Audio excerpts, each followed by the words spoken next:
Every year, American homeowners pay record premiums for one promise. When disaster strikes, your policy pays. The data tells a different story. Nearly 1 in 3 claims are closed without a dollar paid. 2/3 of homes are underinsured. And the fine print, including depreciation rules, sublimits, and exclusions, is designed to widen that gap. Only 4 policy structures actually pay out. Most homeowners won't learn which ones until it's already too late. Insurance companies have quietly rewritten the rules of home protection. In 2024, 42% of homeowner claims in the United States were closed with no payment. Among the 14 largest insurers, the denial rate jumps to 48%, nearly half of all claims filed. Allstate, one of the country's biggest names, closed almost 50% of its claims without paying a cent. 2 decades ago, the national denial rate stood near 25%. Today, it hovers around 37% and continues to climb. Yet, while payouts shrink, the cost of coverage keeps rising. Between 2021 and 2024, the average homeowner premium shot up by 24%. That's more money for less protection, and the numbers are moving in the wrong direction for policyholders. Insurers are collecting record sums, but the odds of a claim being paid have never been lower. Most homeowners only learn the real limits of their policy after disaster strikes. The fine print, buried in dense contract language, sets up hurdles few expect and even fewer clear. The industry calls it risk management. For families facing a denied claim, it feels like a broken promise. The gap between what's sold and what's delivered is growing, and the true cost often isn't revealed until the worst moment, when the check never arrives. In Boulder County, Colorado, the Marshall Fire swept through neighborhoods with little warning, leaving more than 1,000 families facing the ruins of their homes. For one homeowner, the shock came not just from the loss, but from the letter that followed. Her policy, which she believed would cover the full cost to rebuild, fell short by nearly $200,000. She was not alone. 74% of Marshall Fire victims were underinsured, many by 6 figures. Some had policies that covered less than half of what it would take to reconstruct their homes. This is not an isolated story. Across the country, 2 out of every 3 homes are underinsured. The problem grows every year. In the last 5 years, the cost to rebuild a typical house has jumped by about 30%, driven by rising prices for lumber, concrete, and labor. Yet the average dwelling limit on new policies has risen less than 12%.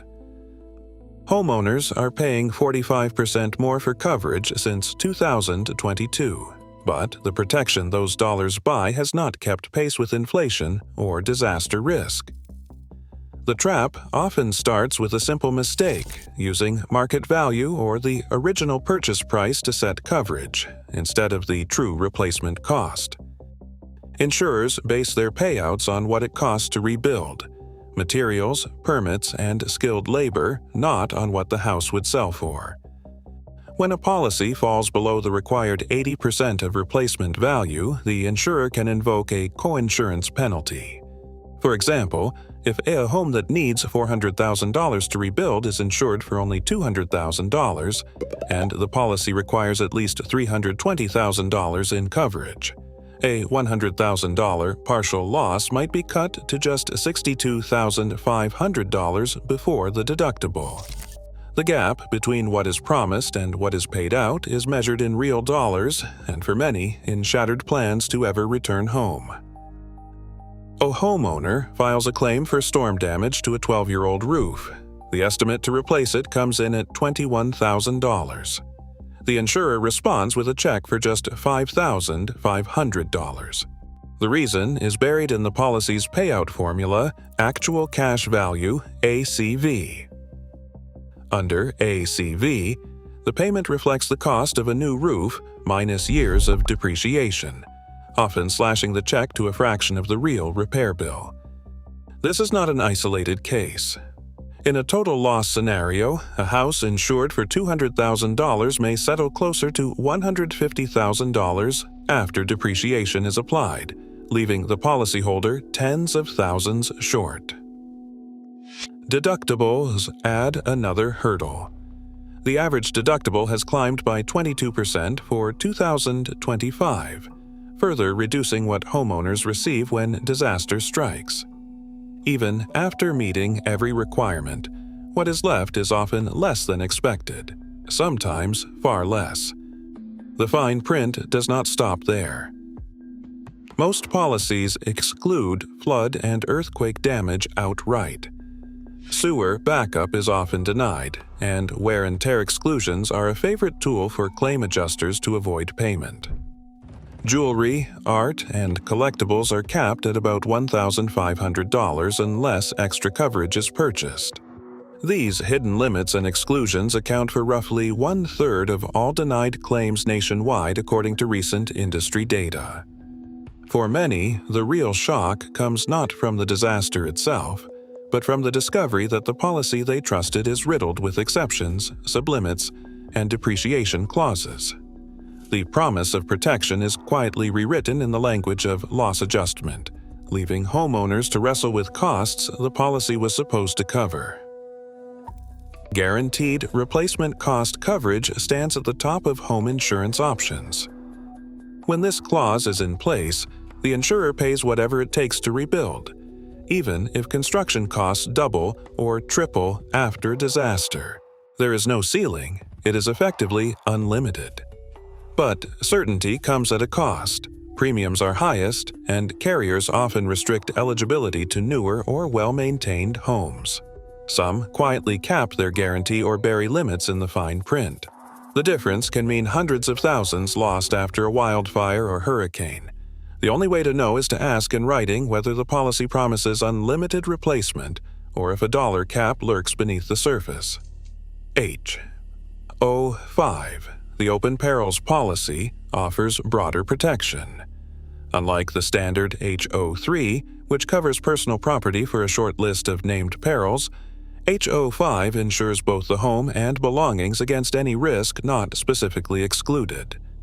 Most H.O.5 contracts pay replacement cost for contents, so a fire-damaged laptop or sofa is replaced at today's price, not a depreciated value. But H.O.5 is less common, costs more, and some insurers quietly downgrade coverage to H.O.3 without clear notice. The only way to tell is to ask if the policy is true H.O.5 or just a standard contract with a few extras. Extended replacement cost endorsements add a buffer, usually 20% to 50% above the dwelling limit, to absorb construction spikes after disasters. If a policy says 125% of coverage A, that is an extra $50,000 on a $200,000 home. Not all buffers are equal. Some companies offer only 10%, and some require proof of cost overruns before paying. The key is to ask what percentage applies and whether it is automatic. Flood insurance stands apart. Standard homeowners policies exclude flood, so a separate contract, either from the National Flood Insurance Program or a private carrier, is the only way to get paid for rising water. Private flood now makes up about 17% of policies in California, Florida, and Texas, offering higher limits and faster claims, but terms vary widely. The NFIP enforces standard limits and a waiting period of 30 days. A forensic claims expert mapped these contract types against a real total loss invoice. Families with standard policies faced six-figure shortfalls. Those with guaranteed replacement cost or strong H.O.5 coverage saw their homes rebuilt and contents replaced. Each contract structure closes a different gap: rebuild cost inflation, depreciation, exclusions, or flood denial. The fine print decides who recovers and who is left with nothing. 1 in 8 homeowners now holds a policy that won't cover a major loss. In 2024, the average homeowner paid 69% more than 3 years ago, often for less protection. Last year, insurers paid out $1.11 in claims for every $1 they earned, signaling a market under pressure to deny or limit payouts. This is the moment for a hard audit of your own coverage.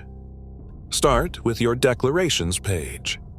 Check if your personal property is paid out at replacement cost or if a depreciation formula called actual cash value will cut your settlement. Request a professional rebuild estimate and compare it to your dwelling limit.